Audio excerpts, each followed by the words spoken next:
Oh yeah, and I said, we can't talk yet because we have to wait, save it for the camera. Well, okay, so I know the amount of preparation that you put into this message. In particular, all of the backstory of Joseph and all of that.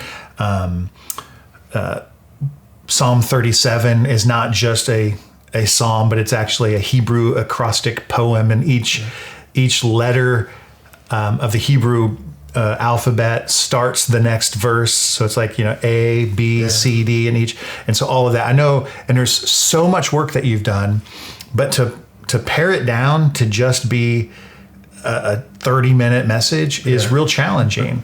I was noticing even while you were preaching, to try to get through the backstory of Joseph's life and all of that, you feel a little rushed when you do it, right? And at the end of it, you're like, gosh, I feel like I didn't say anything. But if you don't spend time talking about Joseph's life and all the backstory with his brothers and what happened to him, you miss the bigger part of the story is that even though all those hardships came to him, you could still see God's hand at work in his life. Yeah.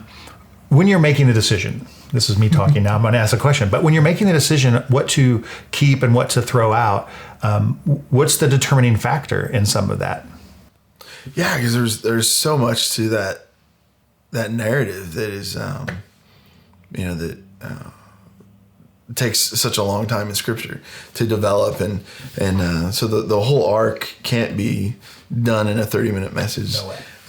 But yeah, I think it's like what really can communicate and color what you're trying to, the point you're trying to make. So I think you could, probably there's how many different messages could you preach on Joseph? There's and his life and the different challenges that he went through. There's quite a few, and I think each one you would probably look at a different angle. Kind of look at it from a different lens. Yeah, maybe highlight a certain aspect of his life to play into what you're wanting to say.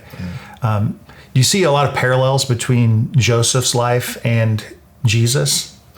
There's some, and there was when I was studying, that was part of it. Was always looking for Jesus in the Old Testament, and where when he was sold for 20 shekels of silver, and Jesus was betrayed for 30 shekels of silver. And so there are some neat little parallels that are there. Of course, he's betrayed by his brothers, the 12, which represent the 12 tribes of the elders, of Israel. Wow, yeah. And so Jesus is betrayed by his disciples, his brothers, but also by the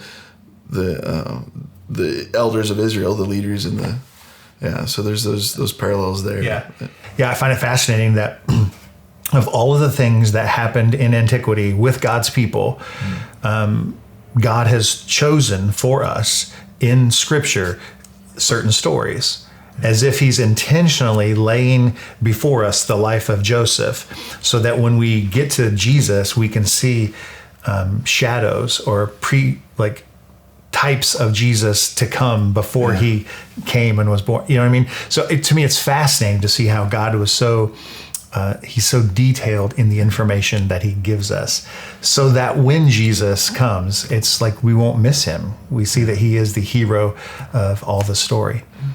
Speaking of hero, real quick, I loved your story of a father walking with his child, his kid. I just see this picture of me walking with one of my children. I have 6 of them, so I could just pick one, right? And I'm walking, and I'm setting the steps, right? I'm ordering the steps. I'm establishing the steps. They're ordered by me, and I'm holding their hand. So even if they trip, right?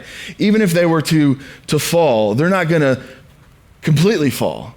They're not going to be utterly cast. They're going to be cast headlong. Why? Because I'm upholding them with my hand. You get down to 23, and it starts with the steps of a good man, or steps of a man, or established by the Lord.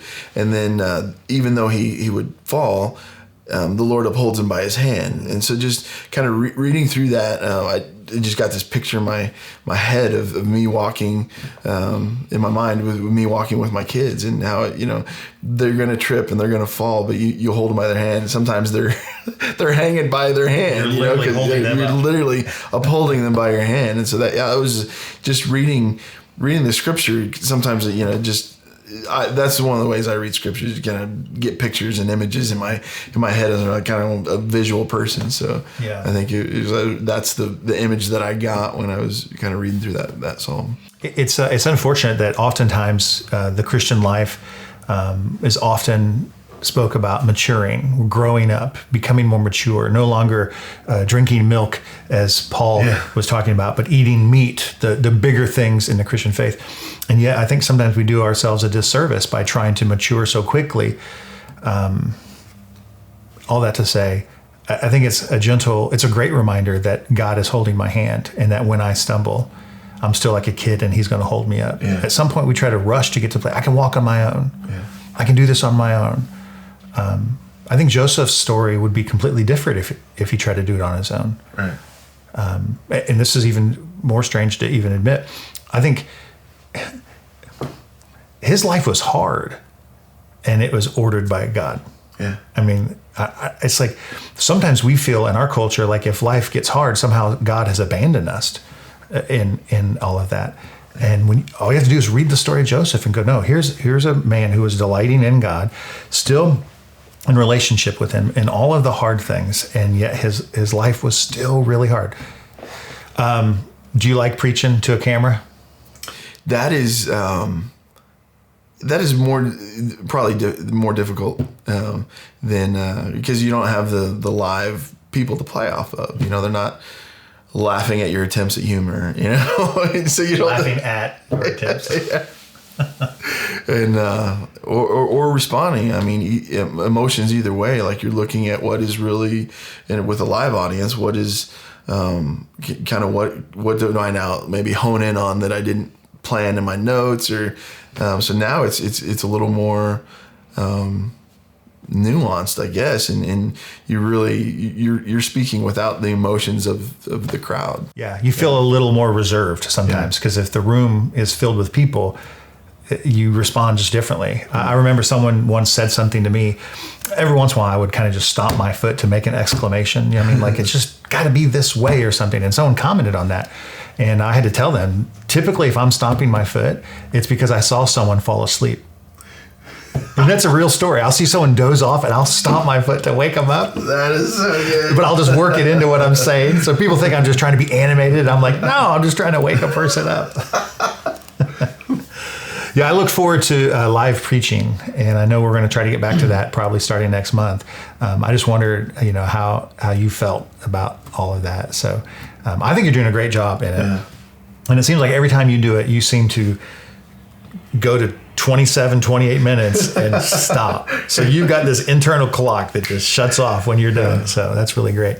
Last thing, if you had a prayer for the people of Renaissance for this week, in all of your prep and recording of the sermon, when people leave on Sunday, what's the prayer that you have for God for them?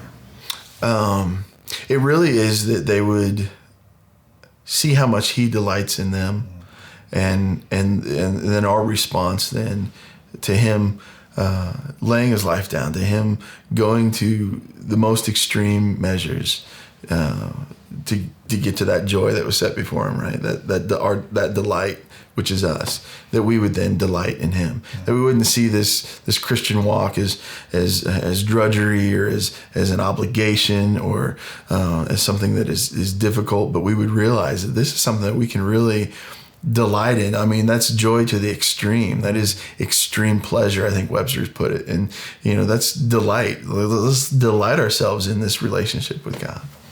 Yeah. That's real good.